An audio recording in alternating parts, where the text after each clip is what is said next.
La meilleure ou quasiment l'une des meilleures séries Netflix depuis l'existence de la plateforme et j'ai vu aucun marketing.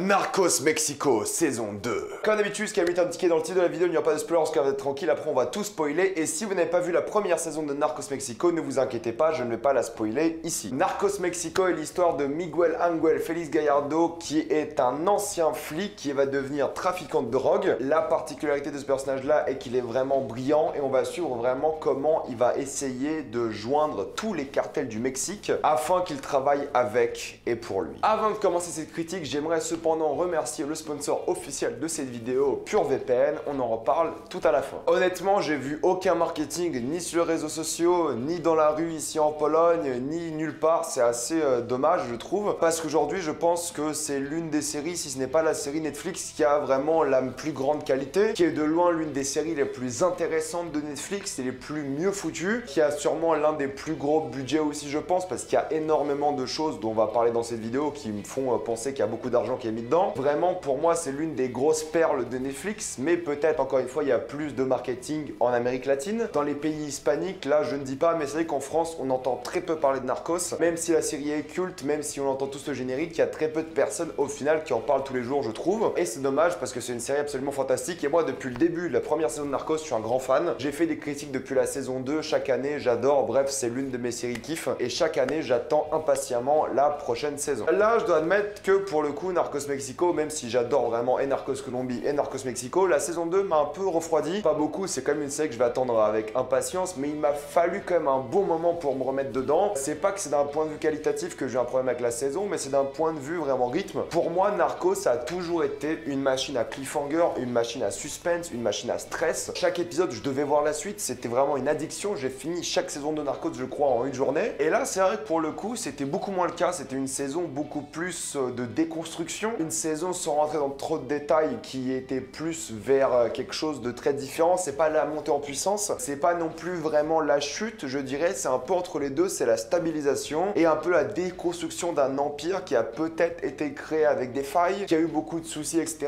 Donc c'est plus une saison qui est faite comme une sorte de jeu d'échecs avec les différentes pièces qui tombent l'une après l'autre. Et c'est vrai que niveau rythme, du coup, ça s'apprêtait pas à être vraiment en mode addictif et à tout gober d'un coup comme d'habitude. Ça ne veut pas dire que la saison est pas bien, c'est quand même 5 saisons de Narcos Mexico qui ont une qualité mais incroyable. Vraiment avoir cette consistance après 5 saisons, c'est phénoménal et c'est quasiment du jamais vu. Il y a très peu de séries qui peuvent être vraiment extraordinaires durant 5 saisons et je trouve que Narcos Mexico l'est complètement. Mais c'est vrai que si je devais choisir une saison que j'ai le moins préférée, je choisirais sans doute celle-ci. Mais ça ne veut pas dire qu'elle est mauvaise, encore une fois, ça veut juste dire que celle qui m'a un peu moins excité, qui m'a peut-être un peu moins intéressé parce que c'était construit différemment et j'avais des attentes complètement différentes. Je me rappelle même la première saison de Narcos Mexico, j'étais accro, j'ai tout regardé en une journée, j'en pouvais plus, je voulais la suite, je voulais la suite. Et là, c'est vrai que j'ai un peu plus de mal, fallait que je me remette en tête qui sont les personnages, les enjeux. J'étais moins dedans vite, quoi. Mais c'est vrai qu'à partir de l'épisode 5, on va dire, je voulais vraiment tout m'enchaîner. Mais les 5 premiers épisodes, j'avais du mal, je savais pas où ça voulait aller et j'étais un peu confus. Et il n'y avait pas cette ligne directrice qui me donnait vraiment envie de tout gober d'un coup, du moins dans la première moitié de saison. Donc si je dois faire une critique à cette saison, c'est évidemment le rythme, c'est pour moi le plus gros défaut, mais alors tout le reste, caliente, quoi. Ça me fait marrer parce que je regarde vraiment toutes mes séries, tous mes films en VO, donc j'ai regardé la série en espagnol et en anglais, et c'est marrant parce qu'il y a toujours ce débat qui revient par rapport à la VO, parce qu'apparemment la VO ne te fait jamais apprendre l'anglais, la VO ne t'aide pas à t'améliorer en langue. Alors je suis éclaté au sol en espagnol, j'ai jamais fait d'espagnol de ma vie, mais je peux vous dire qu'en regardant une saison de Narcos, j'ai beaucoup plus de vocabulaire qu'avant. Parce qu'il y a des mots qui reviennent, parce que tu fais attention, tu développes du vocabulaire, et ça c'est vrai, tu développes vraiment de la grammaire, de la conjugaison, alors que j'ai jamais fait d'espagnol, je sais un peu comment certaines phrases fonctionnent maintenant. Et juste pour parler de ce débat-là rapidement, à chaque fois qu'on me dit cette chose-là, que oui, les gens qui regardent en VO ne développent pas forcément des meilleures capacités en anglais ou en espagnol, c'est de la merde. Tous les gens qui vous disent ça, mais vraiment, c'est n'importe quoi. Regardez une série en espagnol ou en anglais, ça va forcément améliorer votre niveau, c'est une évidence. Pour revenir vraiment à la série, c'est vrai qu'elle est encore une fois très authentique grâce aux images d'archives, qu'on voit des vidéos, des photos d'archives de l'époque, une ambiance très années 80, dans les costumes, dans la barbe, vraiment dans l'époque, dans les décors, dans la musique, etc.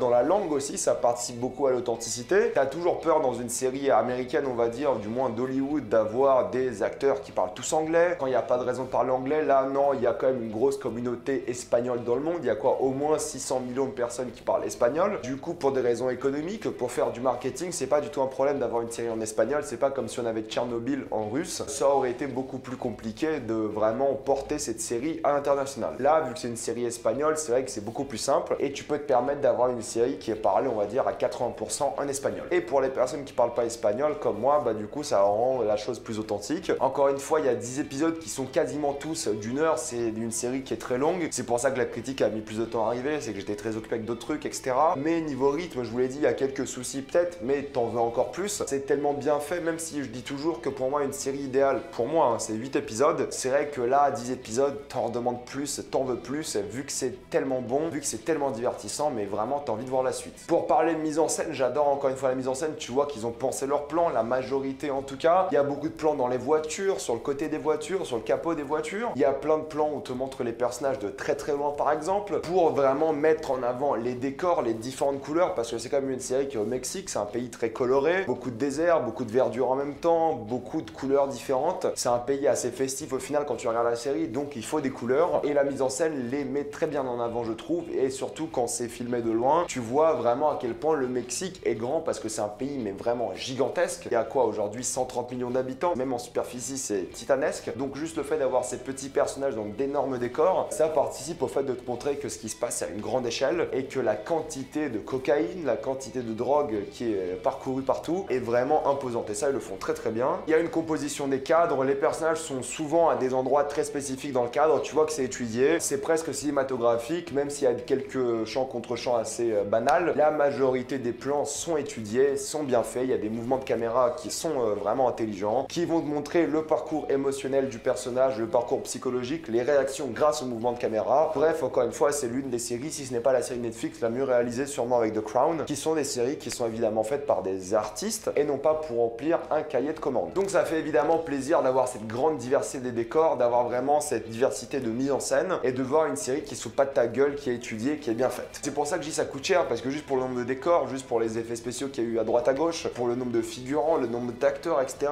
ça a dû coûter cher et c'est pour ça que je suis étonné qu'il n'y ait pas autant de marketing en France. Même l'éclairage, il est magnifique, il y a un vrai travail de photographie, c'est rien à dire, c'est une série qui est parfaitement faite niveau technique, niveau artistique, et même le scénario, franchement, il développe bien les personnages, il te laisse bien en haleine quand il faut, il a un arc narratif qui est intéressant, il a une fin qui est vraiment très haletante, et tu te poses plein de questions sur la suite de la série, on en parlera évidemment en spoiler, mais c'est vrai que c'est une série qui se fout pas de ta gueule, et ça fait vraiment plaisir. T'as vraiment des scènes mémorables, que ce soit dans des prisons, dans des jungles, dans des bureaux, t'as vraiment ces scènes-là qui sont très touchantes sur un toit. Il y a une scène que j'adorais sur un toit par exemple, ils savent être émouvants et ils savent te faire vraiment pas avoir de l'empathie, mais être en stress pour des criminels, parce que ce qui t'intéresse n'est pas le fait que ce personnage s'en sorte, mais c'est de voir comment il va s'en sortir, est-ce qu'il va y arriver, donc tu crées une sorte d'empathie pour l'intrigue plus que pour la réussite des personnages. Parce qu'en soi, t'as envie que ces dealers de drogue gagnent parce que t'es curieux de savoir comment ils vont le faire, mais t'as pas envie qu'ils gagnent parce que c'est des dealers de drogue. Il y a vraiment plus une magie, un attachement au mystère, à la tension, à l'enquête, plus qu'au personnage en soi. Beaucoup d'intrigues secondaires qui sont toutes liées du coup à l'intrigue principale, surtout vers la fin. Tu comprends vraiment l'acheminement de toute cette saison et quand tu arrives à la fin, t'es vraiment satisfait de la fin, tout en voulant beaucoup plus. Et pareil, la musique, ça passe de musique hispanique, très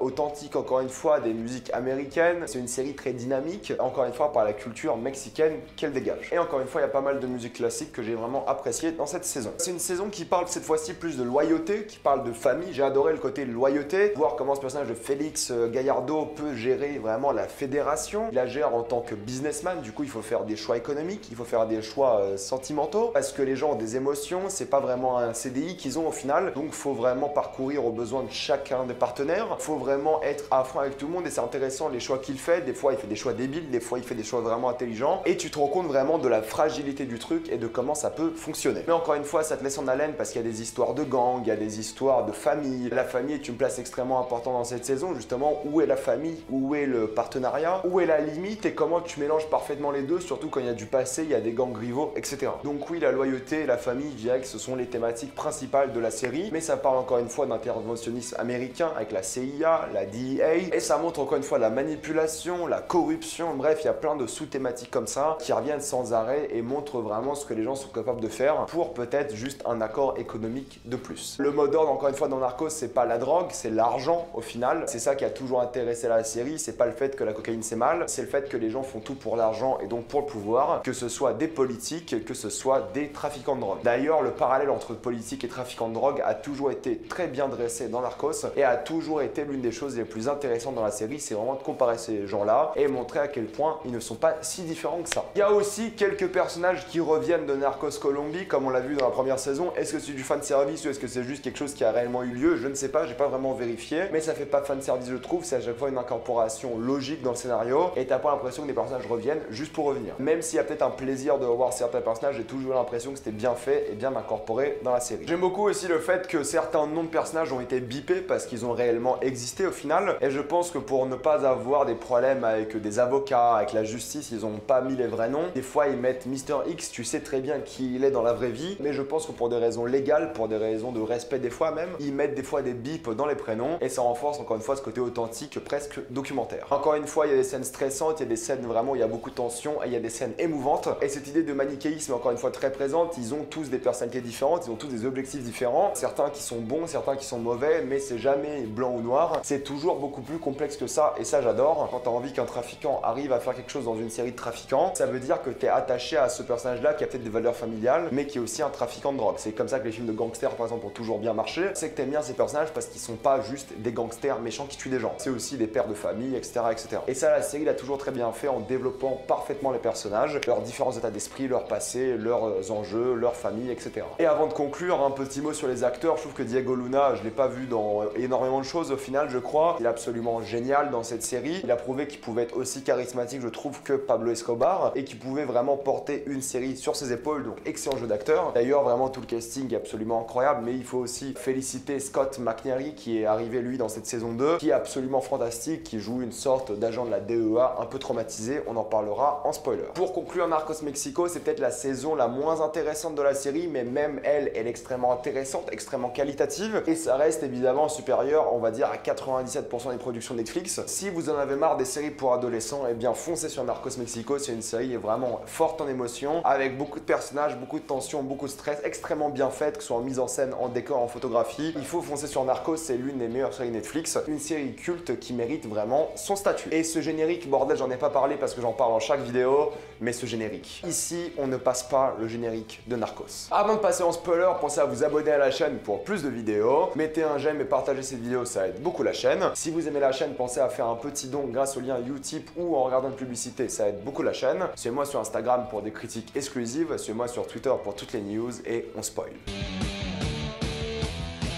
Pour parler des spoilers, il y a beaucoup de choses que j'adorais dans cette saison. Vraiment la scène d'interrogation au début quand les Américains qui ont eux perfectionné l'interrogation ont du mal avec ce mec, lui coupe des doigts, tu vois que ce mec il a rien à perdre, pas de famille, pas d'amis, il pense juste à son pays, il voulait juste pas mourir, c'est une scène que j'ai adorée. Tu voyais qu'au final ces Américains là, ils sont pas si compétents que ça parce que la DEA venait de commencer. Comme on l'a vu dans Narcos Colombie, c'est l'assassinat de Kiki Camarena qui lance vraiment la DEA au Mexique. Ils ont pas l'habitude avec les Mexicains, ils ont pas l'habitude de gérer ce genre de choses et tu vois qu'ils sont pas extrêmement compétents. Donc quand il y a des choses horribles qui arrivent, tu vois que c'est un peu de l'expérimentation qui a lieu, tu vois qu'ils essayent et sans plus. J'adorais quand Pablo tue Fermine parce qu'ils ont cette scène qui est d'ailleurs très bien éclairée, qui est très jolie, où justement Pablo raconte l'histoire à propos de Fermine, comment vraiment ils ont été potes, comment vraiment il a fait beaucoup de choses pour lui et pourquoi cette personne est importante pour lui. J'ai adoré cet aspect-là de Pablo, mais j'ai évidemment adoré la relation qu'il a avec Amado cette saison, tu vois qu'ils s'entendent bien, tu vois qu'ils sont très proches, tu vois qu'ils sont amis, mais qu'il y a encore cette, on va dire, ce problème de communication entre eux, parce que c'est quand même deux personnalités extrêmement différentes, mais j'ai adoré leur relation, elle était géniale dans cette série. D'ailleurs, vu qu'on parle de Pablo, pour moi c'était vraiment le coup de cœur de cette saison. Au début, quand j'ai vu Mimi, je pensais qu'elle allait me saouler, mais même elle, je me suis énormément attaché à elle. Et Pablo et Mimi, et Pablo justement sur le toit, c'est je crois ma scène préférée de cette saison, où Pablo parle à Walter et ils sont en mode pourquoi tu fais ça, c'est quoi tes motivations, et ils sont honnêtes, c'est une belle scène avec une belle musique, un excellent jeu d'acteur, bref c'était une scène formidable et l'une des scènes les plus touchantes et fortes en émotion que Narcos a su nous offrir. l'offrir. Maintenant, j'ai aussi adoré l'histoire du tunnel avec El Chapo, justement, parce qu'il construit ce tunnel sous la frontière américaine, mais à cause des problèmes de gangs rivaux qui vont être un problème vraiment important dans la saison 3 de Narcos Mexico. Si la série se fait renouveler, mais si elle se fait pas renouveler, c'est une honte et je fais une lettre